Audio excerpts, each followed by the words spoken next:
The diplomatic observation chamber of the Helios Accord Station thrummed with an almost tangible tension, as if the very air had been trained over centuries to anticipate violence. Ambassador Allar Miles stood alone at the wide reinforced viewport, hands loosely clasped behind her back, watching a violet nebula coil and uncoil beyond the glass like a living thing. She was fully aware she stood at a crossroads of history, the first human ever granted a formal audience within the oldest interstellar coalition in this quadrant of the galaxy. A coalition that had risen and fallen, waged wars, and signed treaties long before humanity had mastered electricity. Behind her loomed Commander VS, the station's security overseer, a massive furry Krelith whose plated shoulders twitched with restrained unease, the telltale sign of his species showing despite decades of discipline. "Ambassador," he said carefully, the translator smoothing the clicks and rumbles of his native tongue into standard galactic speech. "With all due respect, I strongly recommend we delay the juvenile exchange." Dallara turned slightly, calm and curious rather than dismissive. "Delay it because you're nervous, Commander? Or because you fear what might happen if we don't?" Visa's eyes blinked in staggered sequence. "The Ravkin juveniles are not socialized as your species expects," he said with precise caution.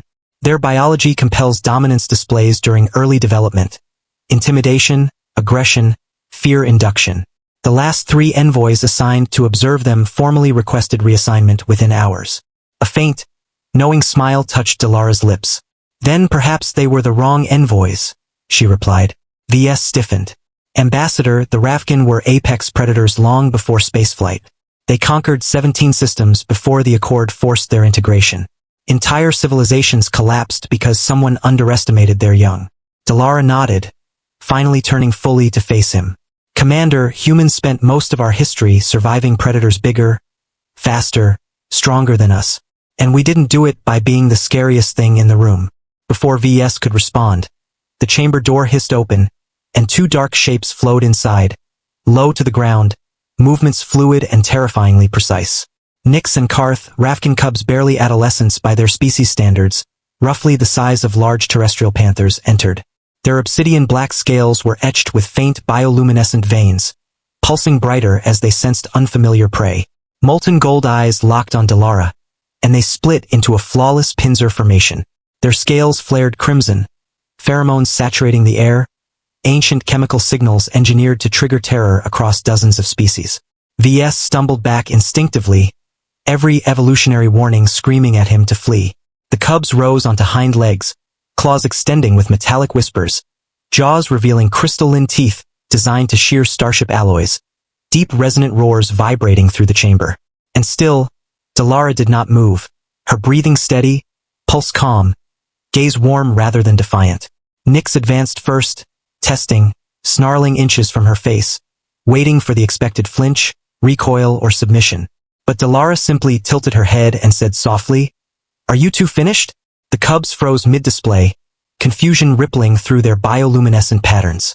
Slowly, she knelt, lowering herself to their eye level, hands open and visible.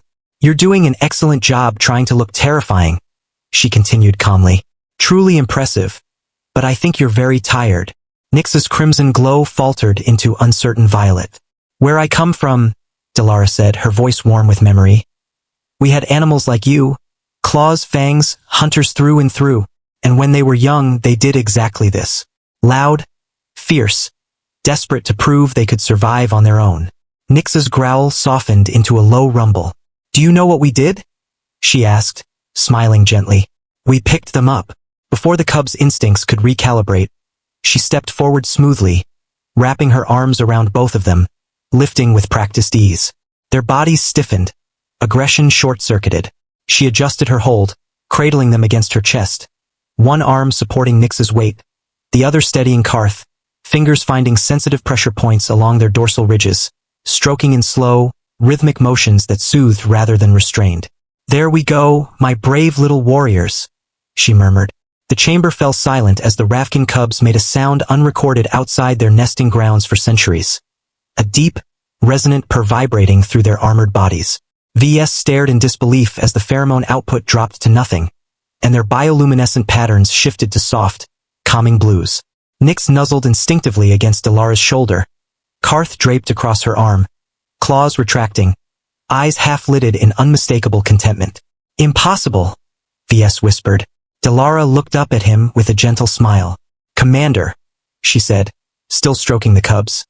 Has anyone ever considered that they're not trying to dominate anyone? VS struggled to find his voice. They are raving, he said weakly. Their instincts tell them they're small, alone, and surrounded by strangers.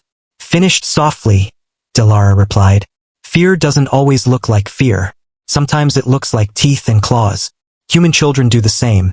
They shout, act tough, push boundaries, not to control, but to seek safety. Visa's data pad slipped slightly in his grasp as he began recording automatically, knowing this report would rewrite diplomatic doctrine. They don't need to be challenged, she continued, planting a gentle kiss on Nyx's scaled brow.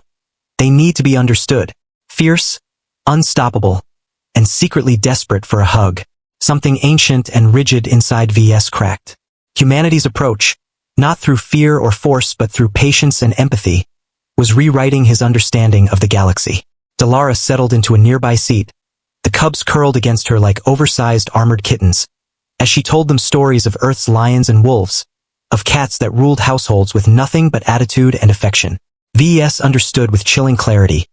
Humanity's greatest weapon was not fleets, firepower, or technology, but the ability to look at something terrifying and ask not, how do I defeat this? But, why are you afraid?